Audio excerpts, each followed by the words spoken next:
Hey there, anime fans! Welcome back to Otaku Recommends, your go-to destination for the best anime recommendations. Today, we're diving into the world of Isekai Anime that are not for everyone. If you're new here, make sure to hit that subscribe button and turn on the notification bell so you never miss out on our latest videos. So without further ado, let's get started. Kicking off our list at number 10 is No Game, No Life. The first season of No Game, No Life was released in 2014. Nearly a decade later, fans still haven't seen a second season. While a relatively successful prequel film was released, fans are still waiting for the adventures of Sora and Shiro. The concept of the story is interesting, as the series focuses on games and strategies rather than actual battles like most isekai anime do. Although No Game, No Life is good, not everyone wants to commit to an anime that may never be completed. The first season was never intended to mark the end of the series, and despite having a fan base eagerly awaiting another season, there has been no news about one. At number 9, we have Ascendance of a Bookworm. Mine is the protagonist of Ascendance of a Bookworm. She was a librarian in her past life. After her death, she wakes up in the body of a little girl in a world without libraries. She still has a passion for books, but they are inaccessible to the lower class. She vows to change that.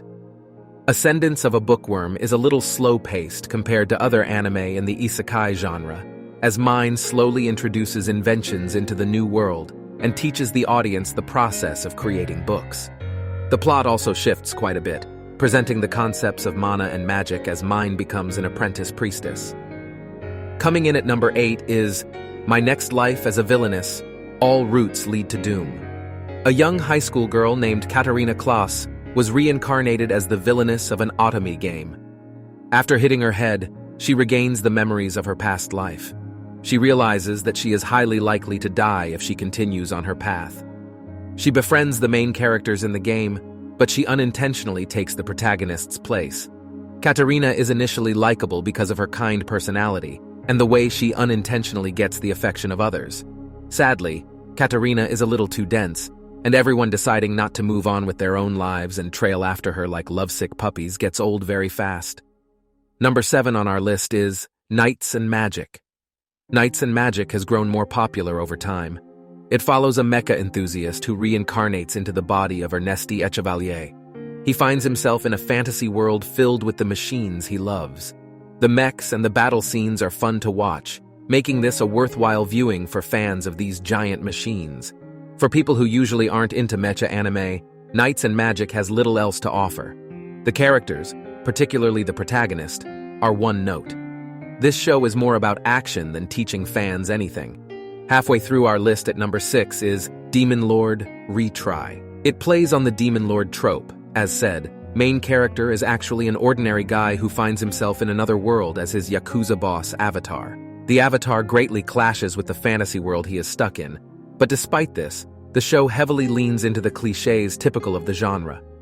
Many fans have enjoyed these cliches since Demon Lord Retry seems to take inspiration from other shows in terms of story and character design. However, fans already burnt out on the genre might want to skip this title. At number 5, we have The 12 Kingdoms. The 12 Kingdoms is an older anime that was released in 2002. The anime follows Yuko Nakajima, who is whisked away to another world. Some fans may find her personality a bit grating, as she is reticent and reserved to the point where she feels like a pushover. Once in the new world, Yuko is forced to learn how to become a suitable ruler for Kei. Yuko struggles to survive in a world where people try to kill her. Unlike other isekai, The 12 Kingdoms explores the difficulties of overcoming a language barrier, something that makes adjusting to a new world infinitely harder. Coming in at number 4 is High School Prodigies Have It Easy in Another World. As the title suggests, high school prodigies find themselves in another world after getting into an airplane accident. While the show calls them prodigies, they feel more like characters from a superhero show, boasting talents and accomplishments that ordinary people would take decades to replicate. One common criticism of isekai anime is that the protagonist is often too overpowered, making high school prodigies have it easy in another world feel a little bland. This anime introduces a group of students that completely dominate their fields of expertise. With so many geniuses in one place, It's hard to imagine them failing at anything. At number 3 on our list, we have Fushigi Yugi, the mysterious play. In Fushigi Yugi, the mysterious play, 2 high school girls are transported to the world of a book. The series is praised for its comedy and side characters. Since it was released before the massive wave of new Isekai anime, the series doesn't lean on the clichés prevalent in modern shows. Fushigi Yugi, the mysterious play, is unfortunately criticized for its weak romance and ending.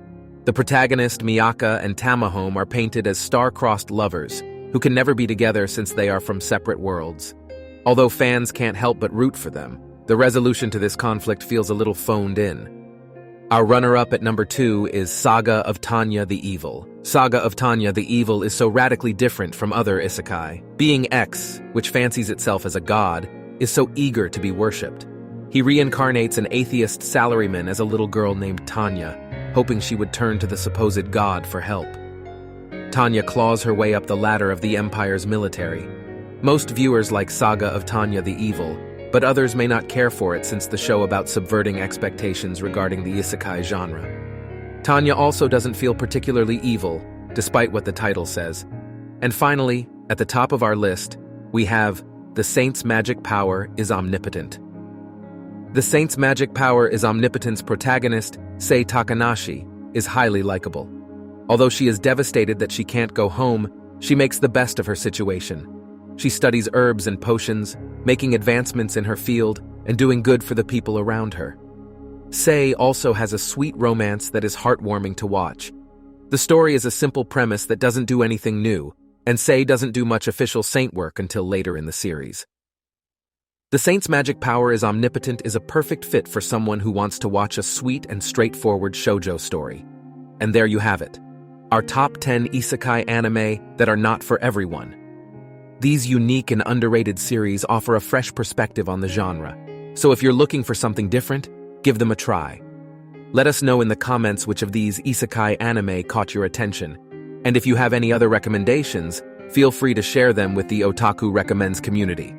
Don't forget to like, share, and subscribe to our channel for more amazing anime content. Until next time, stay awesome and keep exploring the world of anime.